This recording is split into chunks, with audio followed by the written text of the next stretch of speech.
Yo, Gabrad here. We're back with the weekly Q&A here. I actually missed a week, so my bad on that.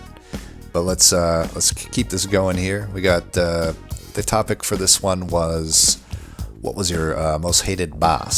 So let's see what people have to say about that. Mean here first he says he had a stupid answer for the previous question. I disagree. I think you had an amazing answer. But he says my most hated boss probably is Diligent. This fucker blocks damage from both spells and units for most of the battle. Adds 3 garbage to your deck for the whole fight. That's the Vengeful Shards. And its waves also add more garbages every turn. The Scourges.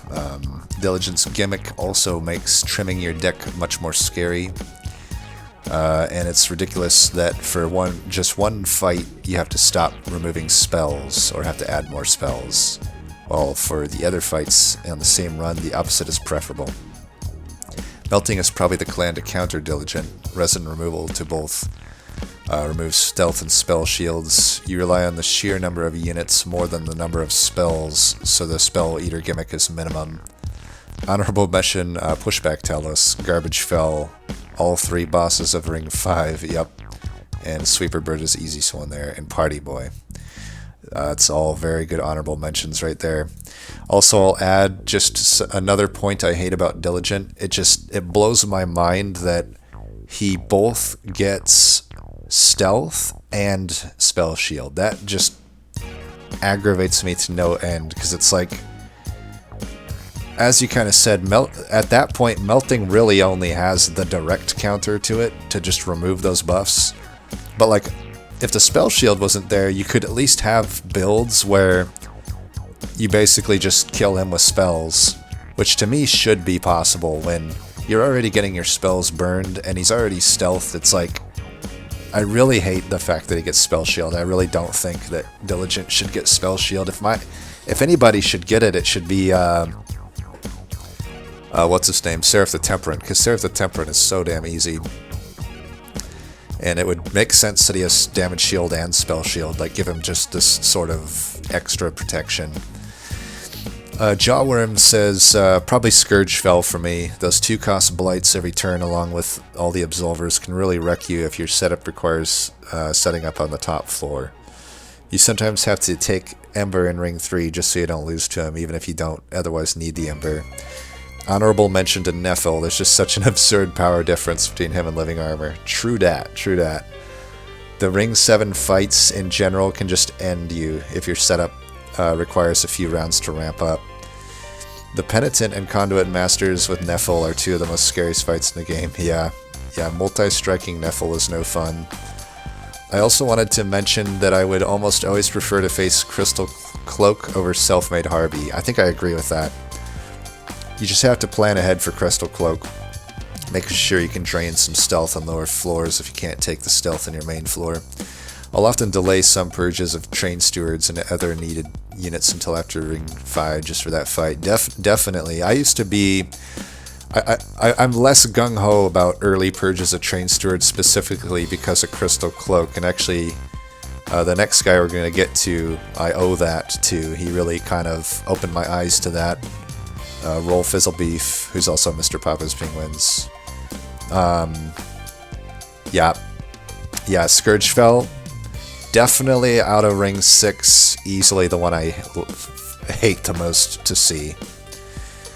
So Roll here says, has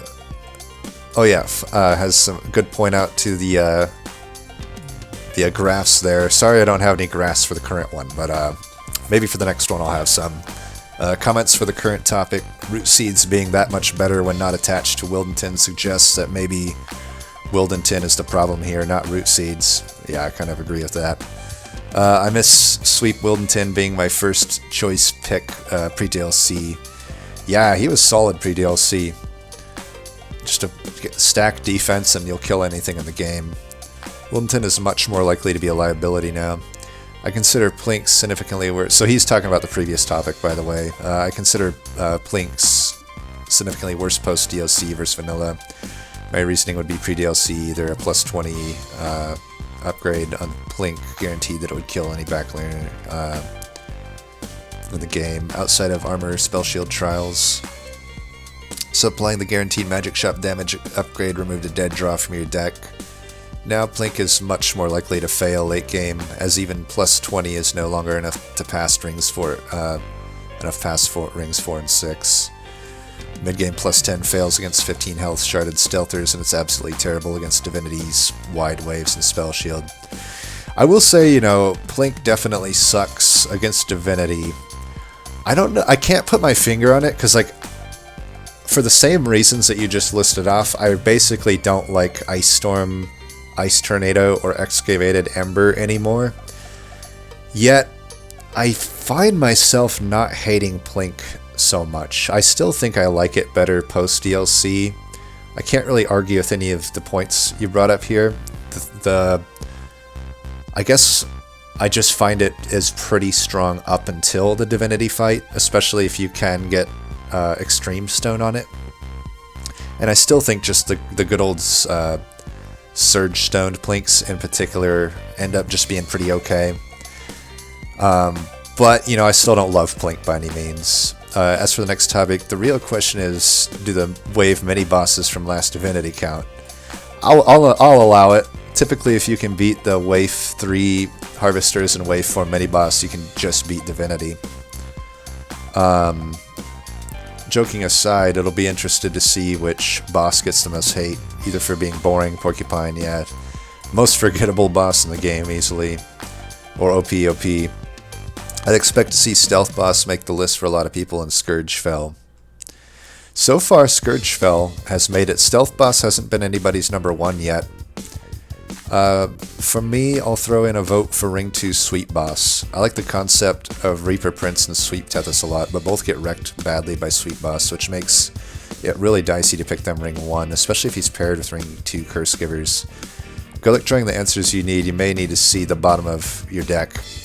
You know, I also will add to that point on the Ring 2 Sweep Boss, another thing I hate about it is it forces you to really, if you're going for win streaks, you really have to go Ring 2 Merchant of Steel so much, in my opinion, because of that boss.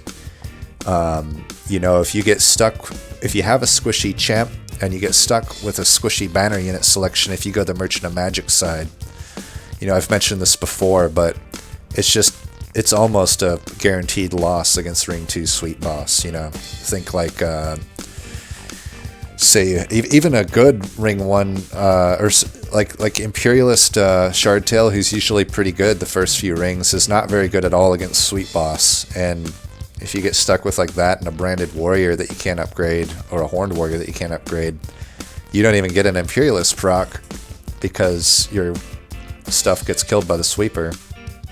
And then you just die. It's a really sad boss. It really limits what you can do Ring 2, in my opinion. Jawworm also adds, I agree that Plink was much better pre-DLC. It would at least kill all clergymen and crossbowmen that it hit, which is no longer true if you take early shards. Yeah, it's true too. The plus 20 and consume Plinks used to be so good, and now they're just terrible against Divinity for all the reasons you mentioned, and also because they often just hit Divinity itself. Yeah, they're pretty bad on the Divinity fight. Ruben, are you suggesting that my hate for Plink is not confirmation bias and Primordium does not totally carry that card?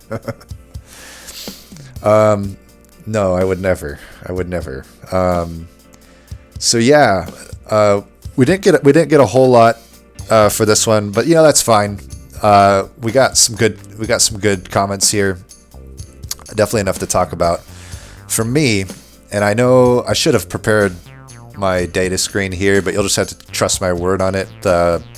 For me, it's Seraph the Diligent. He, outside of Last Divinity, it's the fight I die on the most. Granted, these days I hardly ever die, and if I do die, it's almost always Last Divinity. Diligent is just so annoying to fight. And I kind of outlined just my main gripe. It's like, he gets so much stealth. Like, at 100 shards, he already gets enough stealth that you're never going to be able to damage him before like the relentless fight essentially, and even if you have spell damage, you can't do it. So that on top of it kills your draws with the vengeful shards, and then it kills your things like holdover perils require a lot of moving parts to make work. They're not completely off the limit, but it's definitely like you have to dedicate hell vents to it and stuff, or just dedicate maybe some non-ideal merchant of magics to it if you really want to make it work. And the waves are tough too. I mean, sharded up purifiers are annoying. They have a lot of gilded wings too. It's funny because pre-DLC, Diligent was probably my least scary one to face. You know, the boss itself, you could hit it every turn. The purifiers were always locked in at 10 health. You knew what to expect. It was super easy, in my opinion, to prepare for Diligent pre-DLC. But the post-DLC is just far and away the Seraph that makes me the most scared. And if I've been drinking and playing, he's the one I'll forget. Oh crap, I shouldn't have gone high shards this game. Now I have to survive like 4 waves of stealth and relentless. Anyway, that's it for this one. So for the next video, I'm gonna keep forgetting to do this. I should have said this at the start of the video, but for the next topic, we're just gonna say, what do you think the most underrated card in the game is?